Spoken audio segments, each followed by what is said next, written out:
Professor M K Sanu വിടവാങ്ങി. 98 വയസ്സായിരുന്നു. Pneumonia ബാധിച്ച് ചികിത്സയിലായിരുന്നു അദ്ദേഹം. കൊച്ചിയിലെ സ്വകാര്യ ആശുപത്രിയിലായിരുന്നു അദ്ദേഹം.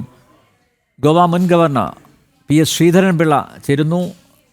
ശ്രീധരൻപിള്ള, സാനു മാസ്റ്ററുടെ സംഭാവനകൾ സാഹിത്യത്തിനും അതുപോലെ നമ്മുടെ സംസ്കാരത്തിനും അദ്ദേഹം നൽകിയ സംഭാവനകൾ താങ്കൾ എങ്ങനെ ഓർത്തെടുക്കുന്നു?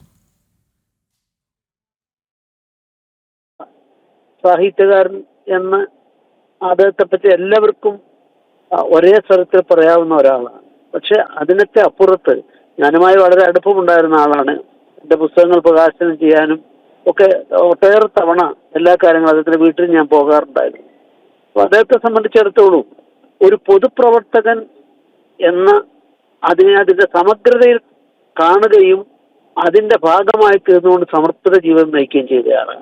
രാഷ്ട്രീയ പ്രവർത്തനം, സാഹിത്യ പ്രവർത്തനം, സാംസ്കാരിക പ്രവർത്തനം, അതോടൊപ്പം തന്നെ ആത്മീയ മേഖലയിലെ ഗുരുദേവനോടൊക്കെ ബന്ധപ്പെട്ട അദ്ദേഹത്തിന്റെ പുസ്തകങ്ങളും അദ്ദേഹത്തിന്റെ പ്രസംഗങ്ങളും, അങ്ങനെയുള്ള ഉജ്ജ്വലനായ വാഗ്മി. ഒരു സാമൂഹ്യ പ്രവർത്തകന്റെ മികച്ച മാതൃകയെ കാണണമെങ്കിൽ നമുക്ക് പെട്ടെന്ന് അത് എല്ലാവരോടും എളിമയുടെ തെളിമയായി നിന്ന ഒരു മഹാനുഭാവനായ ഒരാളെയാണ് നമുക്ക് നഷ്ടമായിട്ടുള്ളത്. തീർച്ചയായിട്ടും അദ്ദേഹം ഏതൊരു പ്രത്യയശാസ്ത്രത്തിന്റെ ആൾക്കാരായാലും അദ്ദേഹത്തിന്റെ കാഴ്ചപ്പാടൊക്കെ ഉണ്ട്. പക്ഷെ അവരെ എല്ലാം ഉൾക്കൊണ്ടുകൊണ്ട് പോകലാണ് ഒരു ജനാധിപത്യ സമൂഹത്തിൽ ചെയ്യേണ്ടത്. ജനാധിപത്യം എന്ന ജീവിത ശൈലിയാണ് എന്നുള്ള അദ്ദേഹം ഒരിക്കലും എഴുതിയിട്ടുണ്ടെങ്കിൽ ആ നിലയ്ക്ക് നമ്മുടെ നാടിന് ഒരു വലിയ നഷ്ടമാണ് അദ്ദേഹത്തെ സംബന്ധിച്ചിടത്തോളം ഉള്ളത്. അന്ത്യശ്വാസം വലിക്കുന്ന നാളുകൾ വരെ അദ്ദേഹം ഒരിക്കലും കർമ്മരംഗത്ത് നിന്ന് മാറി നിൽക്കാതെ എത്രമാത്രം ശാരീരികമായ അവശതയുണ്ടെങ്കിലും എല്ലാത്തിലും പങ്കാളിയാകാനുള്ള ഉത്കടമായ ഒരു അഭിവാഞ്ചയും അതനുസരിച്ചുള്ള കർമ്മ ചൈതന്യവുമാണ് അദ്ദേഹത്തിന് ഉണ്ടായിരുന്നത്. ഞാൻ അദ്ദേഹത്തിന്റെ ഓർമ്മയ്ക്ക് മുമ്പിൽ നമ്രശേഷനാവുകയും എന്റെ അനുശോചനം രേഖപ്പെടുത്തുകയും ചെയ്യും. ശ്രീധരൻപിള്ള, ഒറ്റ കാര്യം കൂടി. അദ്ദേഹം മുൻ MLA ആണ്. ഇടതുപക്ഷ MLA ആയിട്ടാണ് അദ്ദേഹം നിയമസഭയിൽ എത്തിയത്. ഞാൻ ഈ സാഹചര്യത്തിൽ ഒരു വിമർശനം, അതായത് അദ്ദേഹത്തെക്കുറിച്ച് സാഹിത്യകാരനായ സക്കറിയ ഉന്നയിച്ചൊരു വിമർശനം, അത് ഒരുപക്ഷെ താങ്കളുടെ മുന്നിലും ഉണ്ടാവും. ഹിന്ദു വർഗീയതയെ താലോലിക്കുന്നതാണ് MK സാനുവിനെ പോലുള്ളവരുടെ നിലപാടുകൾ എന്ന വിമർശനം അദ്ദേഹം ഉയർത്തിയിട്ടുണ്ട്. ഹിന്ദു വർഗീയതാ വേദികളിലെ സ്ഥിരം അതിഥിയായ MK സാനു പക്ഷേ എന്നും ഇടതുപക്ഷക്കാരനായി അറിയപ്പെട്ടു എന്നൊരു വിമർശനവും ഉണ്ട്.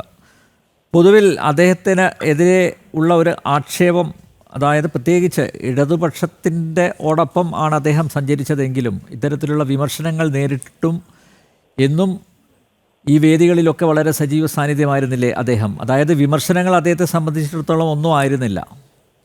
അല്ല, വിമർശനം ഉന്നയിച്ച ആളിന്റെ ഉദ്ദേശശുദ്ധിയെ ഞാൻ ചോദ്യം ചെയ്യുന്നയാളാണ്. കാരണം അദ്ദേഹം അങ്ങനെ ഒരു ആരോപണം ഉന്നയിക്കാത്ത, ഏതെങ്കിലും സാമൂഹ്യ ജീവിതത്തിൽ വിജയിച്ച നന്മയുടെ പ്രകാശഗോപുരങ്ങളായി നിന്ന ഏതെങ്കിലും ഒരാളിനെ അദ്ദേഹം ഈ ആക്ഷേപം ഉന്നയിക്കാതെ വിട്ടതായിട്ട് ചൂണ്ടിക്കാണിക്കാൻ സാധിക്കുമോ? നമുക്ക് സുഗതകുമാരി ടീച്ചർ തൊട്ട് അമൃതാനന്ദമയി ഉൾപ്പെടെ എല്ലാത്തിനെയും വർഗീയമായി കാണുന്ന ഒരു മഞ്ഞ കണ്ണിന്റെ ആളാണ് സക്കറിയ എന്നുള്ളത് ഞാൻ അദ്ദേഹത്തിന്റെ വ്യക്തിപരമായിട്ടുള്ള ബഹുമാനം നിലനിർത്തിക്കൊണ്ട് പറയാൻ ആഗ്രഹിക്കുന്നു. ഞാൻ അതുകൊണ്ടാണ് പറഞ്ഞത്, സാനു മാഷ് അനുഭവസമ്പന്നനാണ്. തീക്ഷ്ണമായ ജീവിതാനുഭവങ്ങൾ ഉള്ള ഒരാളാണ്. അദ്ദേഹം ഗുരുദേവനോട് ബന്ധപ്പെട്ട പുസ്തകം എഴുതുമ്പോഴും അതുപോലുള്ള കാര്യങ്ങളെല്ലാം ആ ഗുരുദേവ സങ്കല്പത്തിന്റെ ആത്മീയതയും പൊതു ജീവിതത്തിൽ